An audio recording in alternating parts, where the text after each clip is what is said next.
Buenas noches con todos.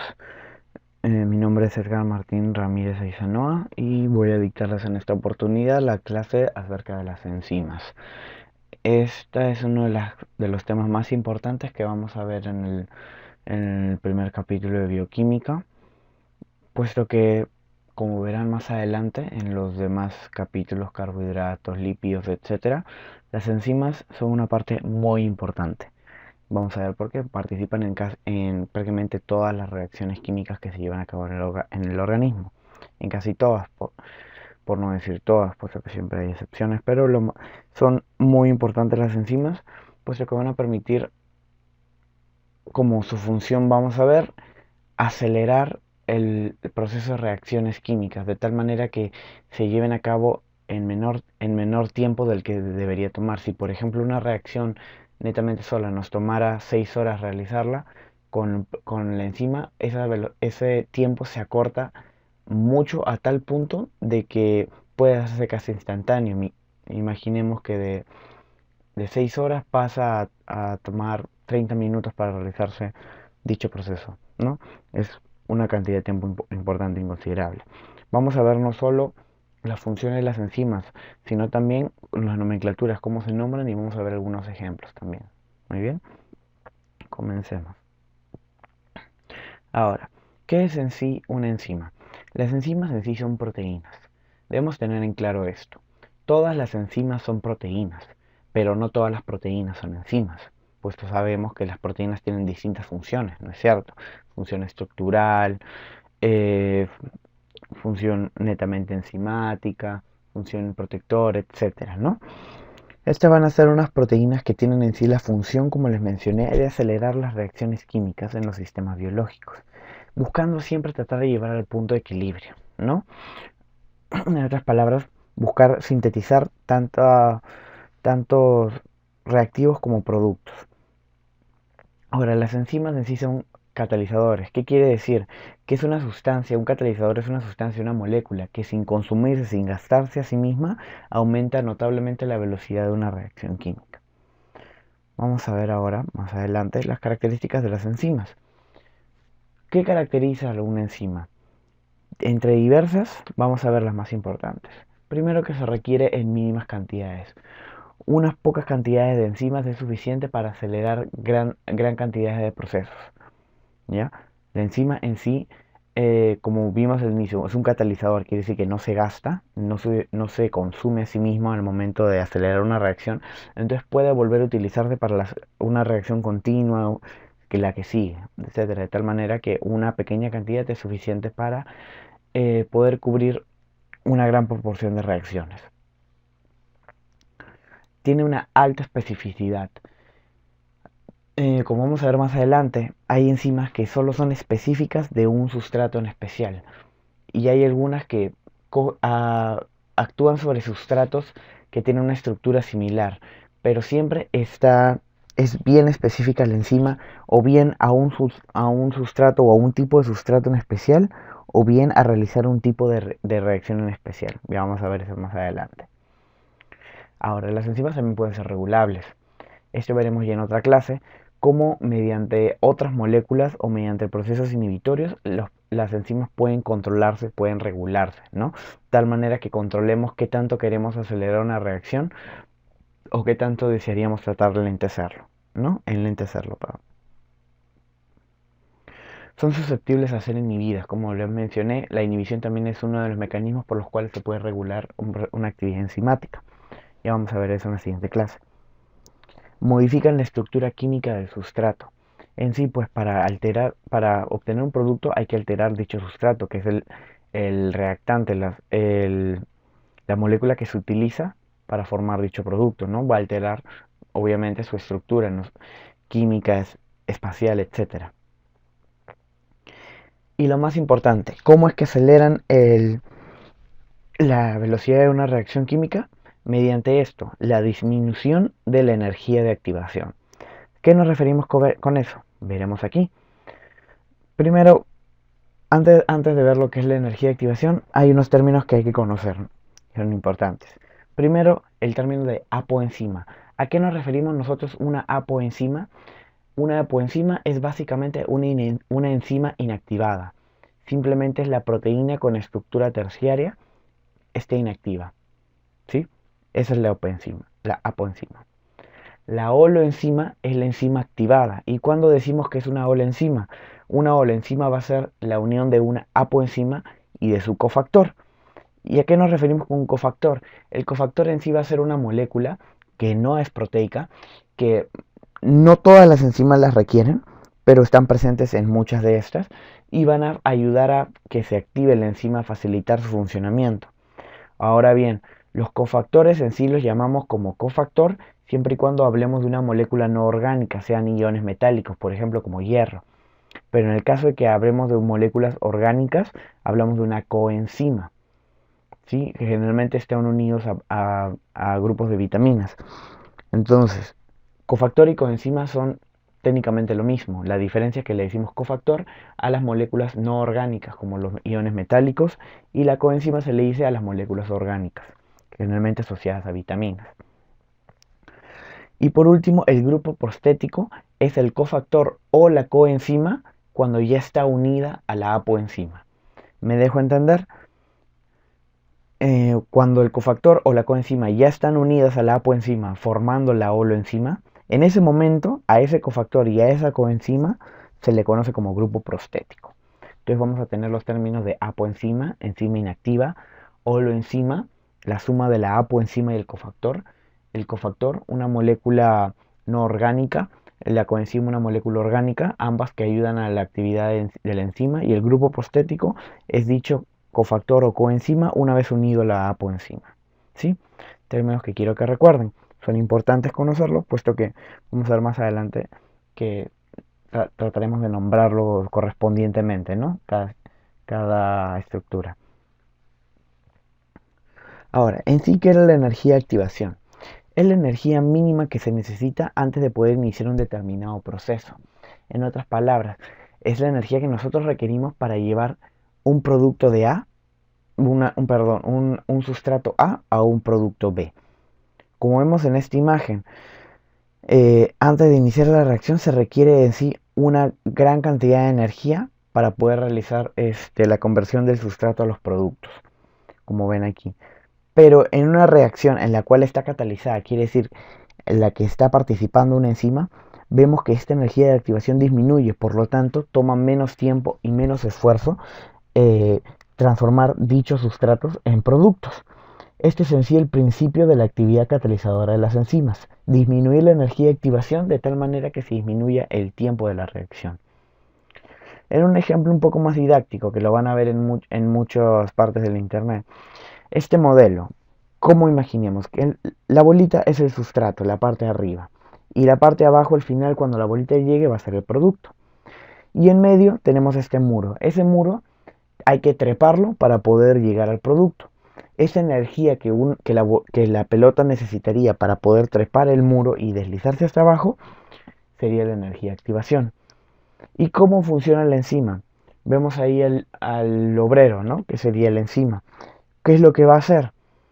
Lo que va a hacer el obrero en sí es taladrar, romper ese muro de tal manera que facilita, disminuye la energía de activación, puede llegarla a eliminar por completo de tal manera que el sustrato puede llegar a ser un producto de manera más sencilla, más rápida.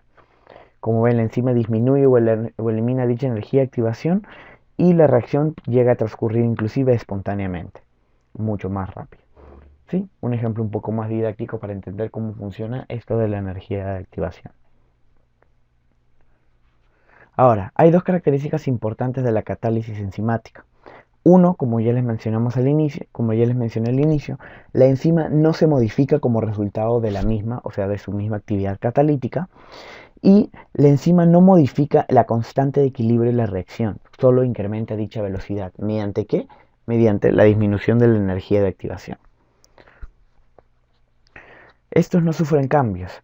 La enzima permanece completamente estática mientras realiza su actividad. Como vemos aquí, por ejemplo, la enzima captando los dos sustratos, formando el complejo de enzima-sustratos. La enzima permanece intacta y una vez que se termina la actividad la reacción química, son liberados los productos, pero la enzima, como vemos, siempre mantiene esa estructura, ¿no? No es alterada ni sufre cambios. Vemos aquí de la misma forma, ¿no? Como los sustratos llegan a la enzima, pero en ningún momento la enzima pierde su forma, pierde su conformación, siempre permanece de la misma forma, de la misma manera. ¿Sí? Lo único que cambian son los sustratos y que se vuelven los productos. Ahora, recuerdan que hablamos de la especificidad. Las enzimas de por sí tienen una alta especificidad, que bien puede ser una especificidad absoluta, como por ejemplo la glucoquinasa. La glucoquinasa es una enzima que se presenta básicamente a nivel del hígado, pero esta enzima solo actúa a nivel de la molécula de glucosa, no actúa sobre ninguna otra, solo sobre la glucosa. Mientras que la especificidad relativa, como por ejemplo el de la hexoquinasa, es una enzima que en sí se encuentra tanto en hígado como en músculo, pero esta actúa bien sobre glucosa, sobre manosa o sobre fructosa, que son moléculas, son estereoisómeros, que ya verán más adelante en carbohidratos. Son moléculas similares en cuanto a estructura química, pero espacialmente se distribuyen de manera distinta. Ahora, como vemos aquí, también puede haber la especificidad de tipo de reacción. Por ejemplo, tenemos los sustratos similares, pero las enzimas varían. Cada enzima realiza su propia actividad, de tal manera que el producto va a ser distinto. Por ejemplo, la glucosa 6-fosfato con la enzima fosfoglucoisomerasa se vuelve la fructosa 6-fosfato. En cambio, si usamos la enzima deshidrogenasa, formamos 6-fosfogluconolactona. Mientras que usando la fosfoglucomutasa volvemos glucosa 1-fosfato. Como ven, hay especificidad tanto para el sustrato como para el tipo de reacción. Entonces vamos a ver que dicha especificidad por el sustrato residirá en una parte de la enzima que se conoce como centro de fijación del sustrato, mientras que la especificidad por el tipo de reacción que se cataliza reside en una parte de la enzima que se conoce como el centro activo. Ahora, bien pueden estar separados o bien el centro de fijación del sustrato puede estar incluido dentro del centro activo. Muy bien. Recuerden esas dos características. Las enzimas son altamente específicas, pero bien pueden ser específicas a un sustrato o bien pueden ser específicas a un tipo de reacción. Ahora, ¿cuáles son los pasos para la catálisis enzimática, para el proceso de aceleramiento de la velocidad de reacción? Primero, la enzima va a reconocer el sustrato. Es lo primero que se tiene que dar. En segunda, se debe formar el complejo enzima-sustrato. Muy bien, que es simplemente la unión de la enzima con los sustratos una vez que se han reconocido. Luego de esto va a haber la presencia de un complejo intermedio de transición. Muy bien, es algo netamente momentáneo, ¿no? Es la formación de una molécula, o sea, el sustrato lo volvemos una molécula en especial, una molécula de transición, pero que son efímeras. Su tiempo de vida es corto, puesto que el proceso de la reacción está siendo acelerado por la enzima. Por lo tanto, una vez se da este complejo intermedio de transición, se forma rápidamente el complejo enzima-producto. Es lo mismo que el enzima-sustrato, simplemente que ya el sustrato ha sido transformado en los productos. Es una unión covalente en ambos casos. Y finalmente se disocia este complejo enzima-producto, liberando el producto al ambiente y la enzima manteniendo su forma y su estructura normal, de tal manera que vuelva a ser utilizada para otro proceso. ¿Sí? Número 1 es el reconocimiento del sustrato por parte de la enzima. Segundo es la formación del complejo enzima-sustrato. Tercero es la presencia de un complejo intermedio de transición. Cuarto es la formación del complejo enzima-producto. Y quinto es la disociación del complejo enzima-producto. En todo momento la enzima permanece igual, no hay alteración en esta. En cuanto a la nomenclatura, la Unión Internacional de Bioquímica y Biología Molecular estableció en sí un sistema que va a catalogar a las enzimas en 6 grupos distintos. En sí habían varias formas de nombrar las enzimas, bien por su actividad, bien por el sustrato en el que actúan, entre otras, pero actualmente se utiliza más que nada esta clasificación que las definen en 6 clases principales según su actividad catalítica. Y estas van a ser las presentes: las oxidorreductasas, las transferasas, las hidrolasas, las liasas, las isomerasas y las ligasas. Vamos a ver en sí uno por uno con sus respectivos ejemplos. En cuanto a las oxidorreductasas, su nombre lo dice.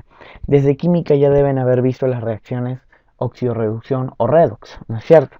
Pues básicamente las oxidorreductasas van a ser las enzimas que participan en una reacción redox. ¿Cuándo llamamos nosotros a una reacción redox? Cuando hay transferencia de electrones, ¿no es cierto? Que una molécula se oxide mientras que una molécula se reduce. Muy bien. ¿Y cuando decimos que una molécula está reducida? Cuando contiene dichos electrones, principalmente en forma de hidrógeno. Y la molécula oxidada va a ser la molécula que no tiene esos electrones, por lo tanto carece de esas moléculas de hidrógeno. Simplemente es el intercambio de estos entre dos compuestos. Un ejemplo, la succinato deshidrogenasa. Otro, la citocromo-C oxidasa. Ambos los vamos a ver en el proceso de metabolismo de los carbohidratos más adelante, ¿no? Simplemente como un pequeño ejemplo, vamos a ver aquí a la molécula de succinato deshidrogenasa, la cual transforma el ácido succínico o succinato en ácido fumárico o fumarato. Ambos son compuestos que forman parte del ciclo de Krebs, y lo verán ver en carbohidratos, en el cual vamos a ver que hay una molécula oxidada, que en este caso es el FAT reducido es la molécula oxidada, el FAT oxidado. Y tenemos aquí a la molécula de ácido succínico que se encuentra reducida. Disculpa. De tal manera que simplemente hay un intercambio de electrones y se forma el ácido fumárico que está oxidado y el FAT reducido, ¿no? Esto es simplemente la reacción redox, ¿no? Como siempre hemos visto. Otro tipo de enzimas son en sí las transferasas, cuyo nombre lo indica también. Van a transferir grupos funcionales de un donante, de una molécula donante a una molécula aceptora. Y pueden transferir varios grupos, entre ellos carbonos, grupos ácidos, glucósidos, fosfatos, grupos aldehídicos o cetónicos, inclusive grupos que contienen azufre. ¿Sí? Grupos funcionales. Un ejemplo, la fructoquinasa, una enzima que mediante el ATP y la fructosa va a formar la fructosa 1-fosfato más la molécula de ADP, básicamente transfiriendo un grupo fosfato. De la misma forma con la gliceroquinasa, con la 3-bifosfoglicérico más una molécula de ADP, transformarla en AC3-bifosfoglicérico más una molécula de ATP, ¿no? También una transferencia de grupos. En esta imagen también se aprecia, ¿no?, cómo se transfiere la flecha rosada del cubo blanco al cubo morado, es dicho grupo funcional. O también cómo la glucosa mediante la glucoquinasa se forma la glucosa 6-fosfato por la transferencia del grupo fosfato, liberando el ADP. Básicamente es eso, pues, una transferencia, ¿no? Nada complicado. Tenemos después las hidrolasas, que su nombre lo dice también, van a catalizar reacciones de hidrólisis. ¿A qué nos referimos con esto? La ruptura de enlaces mediante la integración de una molécula de agua, ¿no?, liberando dos compuestos. Actualmente actúan sobre los enlaces de tipo éster, enlaces glucosídicos, enlaces peptídicos y enlaces carbono-nitrógeno, ¿sí? Básicamente es eso, la separación, la ruptura de un enlace mediante el uso de una molécula de agua. Lo vemos también en estos ejemplos, ¿no? Una hidrolasa como parte un enlace peptídico liberando dos aminoácidos. Y por un ejemplo más in vivo, en algunas bacterias, por ejemplo, contienen una enzima llamada ureasa, como por ejemplo las enterobacterias de tipo Proteus. Se lo van a ver en microbiología. Estas bacterias se caracterizan, ¿por qué?, por presentar la enzima ureasa. ¿Y qué hace la ureasa? Transforma la urea más una molécula de agua en dos compuestos, rompe el enlace de urea formando amoníaco y formando dióxido de carbono. El amoníaco en sí es una molécula básica, ¿no es cierto? Por ejemplo, el Escherichia coli no, el Helicobacter pylori una bacteria muy conocida por todos, que actualmente se le culpa por las gastritis y las úlceras gástricas. Eh, ¿Cómo es que esta bacteria logra vivir en el estómago? Mediante este principio. Transforma urea de la sangre en amoníaco y dióxido de carbono, de tal manera que el amoníaco forma como un tampón básico, evitando que el ácido mate a la bacteria. ¿Sí? Generalmente es uno de los mecanismos pues, de muchas bacterias para poder vivir en ambiente ácido del cuerpo. Vamos a tener después las liasas. ¿Qué son las liasas? Son las enzimas que se van a encargar de añadir o eliminar elementos tipo agua, amoníaco y dióxido de carbono, de tal manera que pueden romper o pueden formar enlaces. Van a participar en este ejemplo las descarboxilasas, deshidratasas, etc. Por ejemplo, una molécula de fumarato mediante la enzima de fumarasa y una agregación de una molécula de agua va a romper este doble enlace formando otros enlaces para un OH y una molécula de hidrógeno, formando el malato. ¿Sí? Ambas moléculas también parte del ciclo de Krebs. Tenemos también, por ejemplo, la piruvato descarboxilasa, que separa al acetaldehído y un grupo de dióxido de carbono. O también se le puede conocer como adición a los dobles enlaces, en el cual este doble enlace va a ganar un grupo, ¿no? Ese es el efecto de las liasas. Tenemos también el efecto de las isomerasas, su función básicamente es la interconversión entre isómeros. ¿Cuáles isómeros? Por ejemplo, de glucosa 6-fosfato a fructosa 6-fosfato, la fosfoglucosa isomerasa transforma entre estos dos isómeros, ¿no? Básicamente es un cambio de posición espacial. Igual la triosa fosfato isomerasa entre dihidroxiacetona fosfato y gliceraldehído 3-fosfato. Simplemente un cambio de conformación, ¿no? Como pueden ver en la imagen. Y por último, las ligasas, como su nombre lo dice, su función va a ser de ligar, de formar enlaces. Pero, ¿cómo? Principalmente van a participar en la biosíntesis de moléculas, pero generalmente esa formación de enlaces va a estar a expensas de un enlace fosfato de alta energía de una molécula de ATP. Por ejemplo, la formación de un piruvato a un oxalacetato mediante la enzima piruvato carboxilasa va a requerir una molécula de carbono y el uso de un grupo fosfato de alta energía de una molécula de ATP, de tal manera que va a formar esta molécula, el oxalacetato, también formando parte del ciclo de Krebs. Ya también eso lo verán más adelante, sin problema. Entonces, si he entendido hasta ese momento, las ligasas son básicamente formadoras de enlaces, pero que requieren el aporte de una molécula de ATP, ¿no? Y participan básicamente en la biosíntesis en muchos procesos biosintéticos en general.